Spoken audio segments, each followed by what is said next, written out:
最近这段时间啊，全美国都在关注被拜登和民主党蓄意炒作带起来的中国流浪气球事件。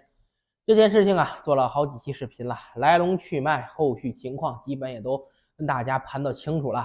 但啊，谁也没想到，现在美国民众自己反倒开始严重怀疑起拜登和民主党蓄意炒作中国气球事件，夸大影响，他是别有用心了。为什么这么说呢？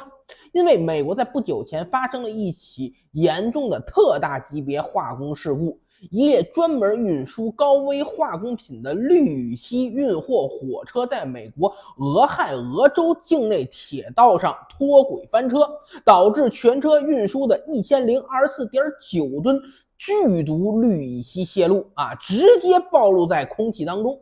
氯乙烯这个东西，这个不接触化工的朋友们肯定是不太了解的，本虎就简单说一下啊。这个东西首先是一种强力致癌物质，其次是一种燃点极低、易燃易爆的化学品。就这两个属性而言，燃爆加强力致癌，氯乙烯本身的危险系数就已经拉满了。然后氯乙烯燃爆之后还会进一步造成次生灾害，其燃烧后所产生的一种名为二恶英的物质是比氯乙烯本身更加致命的超级致癌物，而且会随着空气四处飘散，风刮到哪这玩意儿就飘到哪，土地水源皆可污染。了解完氯乙烯的风险系数，按照正常思维往下捋，我们可以得到一个正常的结论你美国人出了这么大一档子事儿，一火车的氯乙烯都翻了，那不得赶紧抢险救灾，把这大几百吨的氯乙烯想办法安全处理了。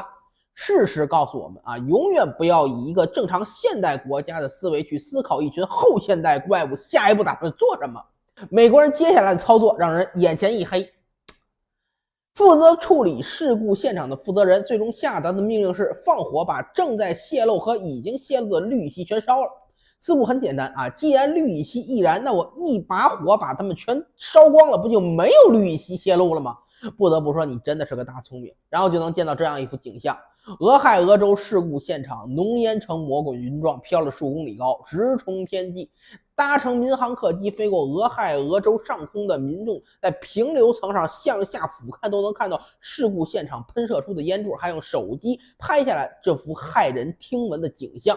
毋庸置疑，燃烧上千吨氯乙烯释放出来的严重致癌物质二恶英，现在已经随着这烟柱向美国四处飘荡。根据俄亥俄州当地风向来看，事故现场燃爆升起来的剧毒浓烟正在朝西南方向飘散。接下来，位于俄亥俄西南方向的西弗吉尼亚州、北卡罗来纳州、南卡罗来纳州都会受到波及和影响。事故造成的次生灾害不是即将发生，而是已经发生和正在发生。俄亥俄州事故发生现场当地已经确认了大量鸡、鱼、宠物等动物死亡，连牛都被放翻了。而俄亥俄州政府也启动了紧急预案，开始紧急疏散事故现场及周围已经被波及或即将被波及的民众撤离。有意思的是该起事故发生后，美国各大媒体对此仿佛视若无睹，一律没看见。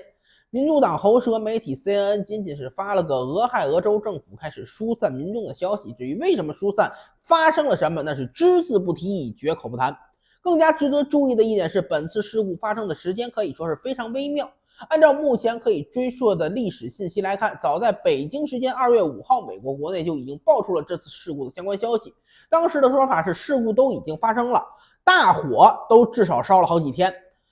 由此推断，事故发生的最早时间应当是在2月初那2天。但是如此严重的事故，在美国国内的曝光率和关注度就一直没起来。同期的美国网民们打开手机上网浏览网页，看到的最受关注消息是什么呢？是被拜登和民主党炒作起来的中国气球。所以当俄亥俄州事故再也兜不住闹大了被爆料出来的时候，愤怒的美国民众开始在网上质疑，说是拜登民主党有意操纵美国国内舆论转移视线，专门挑这时候击落中国气球来粉饰太平，企图把俄亥俄州化工灾难的事情蒙混过关，只要关注度没起来，便能将其掩盖过去。只是现在事儿纸包不住火了，化工灾难这个事情被抖出来了，其造成的灾害和影响对于美国国内而言，甚至超过了当初切尔诺贝利核电站事故。毕竟苏联当初就算灾害本身起点高，但是苏联红军那是拿命来往里头填，前仆后继的以大无畏的精神和勇气，硬是把这场灾害压下来控制住了。而你美国人都干了什么呢？点把火，把致癌物质燃烧升级一下，变成更强力的版本，搞得全北飘散，到处都是，二者之间没有可比性啊。说美国这次化工灾难更甚于当初切尔诺贝利的影响，那是一点也不为过。拜登和民主党通过把持喉舌媒体的方式控制舆论，转移视线，为的就是稳住自己的支持率和选票。而现在这场纸包不住火、被人为操作、升级和延误的事故越闹越大，如何妥善处理，制止灾害进一步扩大，是聪明反被聪明误、自身遭到反噬的拜登和民主党最需要头疼的事情。